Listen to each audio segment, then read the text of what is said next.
Assalamualaikum warahmatullahi wabarakatuh. Yang terhormat Bapak Rohim selaku dosen pengampu mata kuliah Fisika Inti kelas PFU 2019. Mohon izin untuk melaksanakan presentasi Bapak kami dari kelompok 3 dari kelas PFU 2019 yang beranggotakan Fajriatul Mufari Hasumi dengan NIM 09. Saya sendiri Nabila Ella Agustia dengan NIM 014 dan Audina Paramita Azahra dengan NIM 028. Pada kesempatan kali ini kami akan membawakan topik yang berjudul peluruhan partikel alfa. Yang pertama yakni proses peluruhan partikel alfa. Jadi peluruhan partikel alfa itu sendiri dapat terjadi diibaratkan sama dengan gaya nuklir berjangkauan pendek yang dimana ketika kita mengangkatnya hampir tidak dapat mengimbangi gaya tolak-menolak protonnya, yang mana sebagai suatu cara untuk memperbesar kemantapannya dengan reduksi ukuran intinya. Kemudian hal ini berhubungan dengan energi ikat, di mana energi ikat total dalam inti tersebut hampir berbanding lurus dengan nomor massa suatu atom, karena gaya tarik antara nukleonnya tersebut jangkauannya pendek gitu. Kemudian gaya listrik di dalam partikel alfa tersebut tolak menolak antara proton yang memiliki jangkauan yang tak terbatas, dan energi totalnya yang dapat memisahkan inti berbanding lurus dengan Z pangkat 2. Kemudian partikel alfa itu ternyata dapat dipancarkan karena tingginya energi ikat. Jadi ketika energi ikatnya itu tinggi, maka partikel alfa tersebut akan dapat dipancarkan. Nah, supaya bisa lolos dari sebuah inti, partikel tersebut harus memiliki energi kinetik dan massa partikel alfa yang cukup kecil dibandingkan dengan nukleon pembentuknya tersebut. Nah, untuk memperoleh energi kinetik itu bisa kita peroleh dari massa masing-masing partikel dan massa inti serta massa inti anaknya. Kemudian energi kinetik yang digambarkan Q yang dilepaskan jika partikel alfa tersebut dipancarkan oleh inti berat. Nah, kemudian diperoleh persamaan pertama yakni energi disintegrasi dilambangkan dengan Q, di mana massa inti asal atau massa inti awal dikurangi massa inti akhir mf dan dikurangi mx yakni massa partikel dikali c pangkat 2. Kemudian energi kinetik dari partikel alfa yang dilambangkan K alfa, energi partikel alfa yang dipancarkan itu ternyata tidak pernah tepat sama dengan Q atau energi disintegrasi yang kita bahas pada slide sebelumnya. Mengapa demikian? Karena kekekalan momentum itu mengharuskan inti bergerak mundur atau recoil dengan energi kinetik kecil ketika partikel alfa tersebut terpancar. Nah, seperti persamaan. Nah, berikut persamaannya dahulu. Energi partikel alfa yang dilambangkan K alfa yakni A minus 4 per A dikali Q. Nah, di sini kami mengambil contoh dalam peluruhan Rm dengan nomor massanya berikut. Kemudian setelah kami hitung, dijumlahkan dan diperoleh Q sebesar 5,587 MeV dan K alfa yakni sebesar 5,486 MeV. Nah, di sini ketika kita melihat secara sekilas memang tampak sama, bukan tampak sama ya, tidak jauh perbedaannya, namun tidak pernah tepat sama. Jadi Q sama K alfa ini tidak akan pernah tepat sama jumlahnya gitu. Kemudian selanjutnya di sini ada sebuah grafik, di mana grafik ini menunjukkan bahwa partikel alfa secara klasik yang memiliki energi antara 4 hingga 9 mega elektron volt. Nah, ini bergantung ya pada nuklida tertentu. Ini ternyata tidak dapat meloloskan diri karena tinggi rintangan potensialnya ini hingga 25 mega elektron volt, sehingga dari 9 tadi kita memerlukan sekitar 16 hingga 21 mega elektron volt agar mencapai rintangan terbesar 25 mega elektron volt ini dengan teori terobosan dari peluruhan alfa. Nah, dari teori terobosan peluruhan alfa kita temukan 3 poin, yakni di mana poin yang pertama, partikel alfa bisa ada sebagai suatu partikel di dalam inti. Kemudian partikel secara terus-menerus dalam keadaan bergerak dan dibatasi geraknya hanya dalam inti oleh rintangan potensial yang melingkunginya. Dan yang ketiga, yakni terdapat peluang kecil tetapi tertentu untuk partikel melewati rintangan. Walaupun rintangannya cukup tinggi, setiap kali terjadi tumbukan dengannya.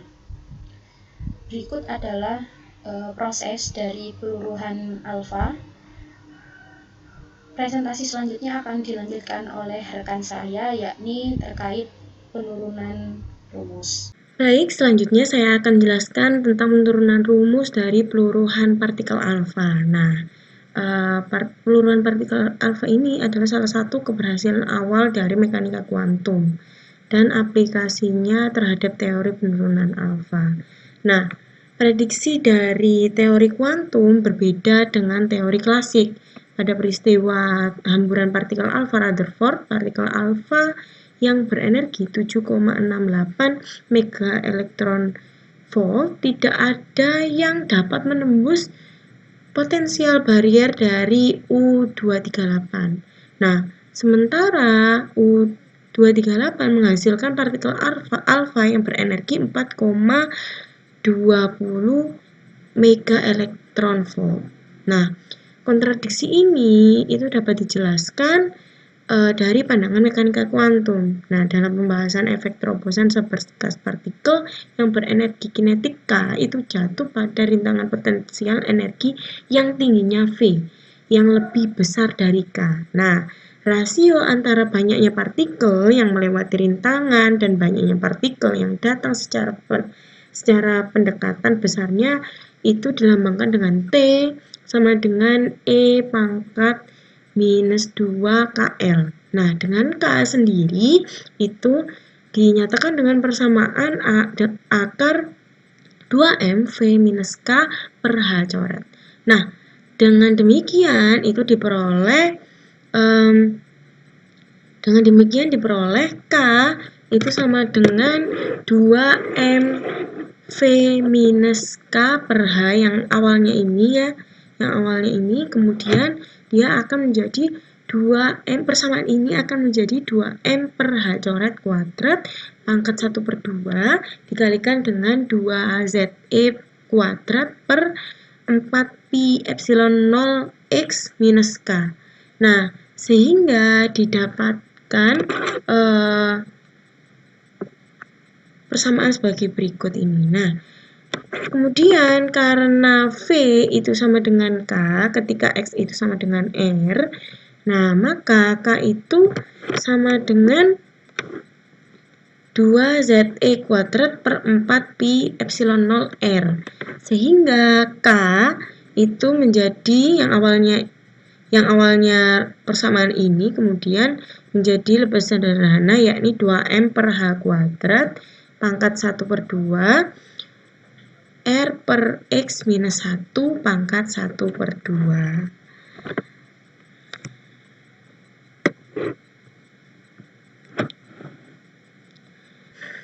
Nah, kemudian jika lente itu adalah minus 2KL atau di dalam lambang integralnya, dalam bentuk integralnya ln T adalah minus 2 integral 0 hingga L Kx dx, maka didapati ia akan sama dengan minus 2 R0 hingga R Kx dx. Nah, maka diperoleh persamaan berikut, yakni ln T sama dengan minus 2 R0 hingga R Kx dx sama dengan minus 2 MK minus 2 2MK per H kuadrat pangkat 1/2. Kemudian integral R0 hingga R per X minus 1 pangkat 1/2 dx. Nah, dari sini bisa dikembangkan lagi persamaannya menjadi ln T sama dengan minus 2 2MK per H kuadrat pangkat 1/2 R cos minus 1 R0 per R pangkat 1/2 minus R0 per R pangkat 1/2 dikalikan 1 minus R0 per R pangkat 1/2 dengan cos. Dengan di sini ditambahkan cos minus 1 pangkat minus 1 R0 per R pangkat 1/2 adalah pi per 2 minus R0 per R pangkat 1/2 dan 1 minus R0 per R pangkat 1/2 adalah 1, sehingga didapati persamaan yakni ln T sama dengan minus 2 2MK per H coret kuadrat pangkat 1/2 R pi per 2 minus 2 R0 per R pangkat 1/2. Nah, kemudian didapati juga tadi di awal bahwa R adalah 2ZE kuadrat per 4 pi epsilon 0K. Nah, sehingga didapati bahwa ln T yang sebelumnya sudah dijelaskan menjadi persamaan yakni 4E per H coret M per pi epsilon 0 pangkat 1/2 Z pangkat 1/2 R0 minus E kuadrat per H coret epsilon 0 M per 2 pangkat 1/2 ZK pangkat minus 1/2. Nah, dari sini disederhanakan lagi sehingga menjadi ln T sama dengan 2,97 pangkat 1/2 Z pangkat 1/2 R0 minus 3,95 ZK pangkat minus 1/2. Nah, dari konstanta peluruan alfa itu kemudian didapati persamaan lambda adalah V per T. Nah, V per T ini akan sama dengan V per 2 R0 dikalikan T. Nah, dengan mengambil logaritma alamiah dari kedua ruas dan mensubstitusikan peluang transmisi T, maka didapati bahwa ln lambda adalah sama dengan ln V per 2 R0 ditambah 2,97 Z pangkat 1/2 R0 pangkat 1/2 dikurangi 3,95 ZK pangkat minus 1/2. Nah, dari hubungan logaritma alamiah dengan logaritma biasa didapati bahwa ln A adalah log 10A per log 10E. Nah, kemudian menjadi log 10A per 0,4343. Nah, sehingga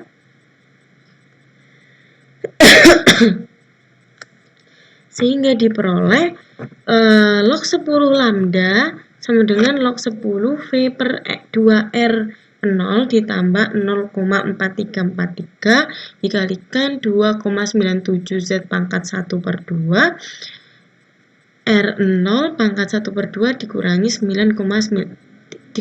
3,95 ZK pangkat minus 1/2. Nah, kemudian dapat disederhanakan menjadi log 10 V per 2R0 plus 1,29 R0 pangkat 1 per 2 dikurangi 1,72 ZK pangkat minus 1 per 2. Nah, persamaan terakhir ini atau bisa dikatakan bahwa plot log 10 lambda itu terdapat ZK pangkat minus 1 per 2 yang merupakan garis lurus. Nah, kurva ini itu cocok dengan data eksperimen yang mempunyai tangen atau kemiringan sebesar minus 1,72. Kemiringan ini juga dapat digunakan untuk menghitung jari-jari nuklir R0 yang juga sama dengan yang diperoleh dengan menggunakan hamburan nuklir. Nah, hal kedua yang juga penting yang diperoleh dari teori peluruan alfa adalah adanya peluang dari partikel yang memiliki energi kinetika yang lebih kecil dari potensial penghalang V, yang mana tidak mungkin terjadi pada mekanika klasik dan hanya memiliki peluang 0. Selanjutnya akan dilanjutkan oleh rekan saya, Audina. Baik, saya akan melanjutkan presentasi dari teman saya. Nama saya Audina Paramita, NIM 028. Pembahasan yang selanjutnya mengenai aplikasi dan manfaat dari peluruhan alfa. Yang pertama, pada bidang kesehatan ada pengobatan kanker dapat menggunakan zat kobalt 60. Kemudian untuk kanker tulang dapat menggunakan radium 223 dan radium 226 dapat digunakan untuk pengobatan kanker dan tumor. Sedangkan ada beberapa manfaat di bidang industri. Yang pertama, menggerakkan perangkat seismik dan oceanografi di lokasi terpencil yang memanfaatkan strontium 90. Kemudian sebagai alat statik eliminator dari paper mills di pabrik kertas dan industri lain adalah manfaat dari polonium 210. Dan perawatan alat-alat minyak serta bahan bakar pada daya yang digunakan oleh alat di lepas pantai memanfaatkan strontium 90. Lalu ada pula americium 241 sebagai detektor asap untuk menghasilkan arus listrik sehingga mampu membunyikan alarm saat terjadi kebakaran. Sekian pembahasan mengenai peluruhan alfa dari kelompok kami. Mohon maaf apabila ada kesalahan dari kami. Terima kasih. Wassalamualaikum warahmatullahi wabarakatuh.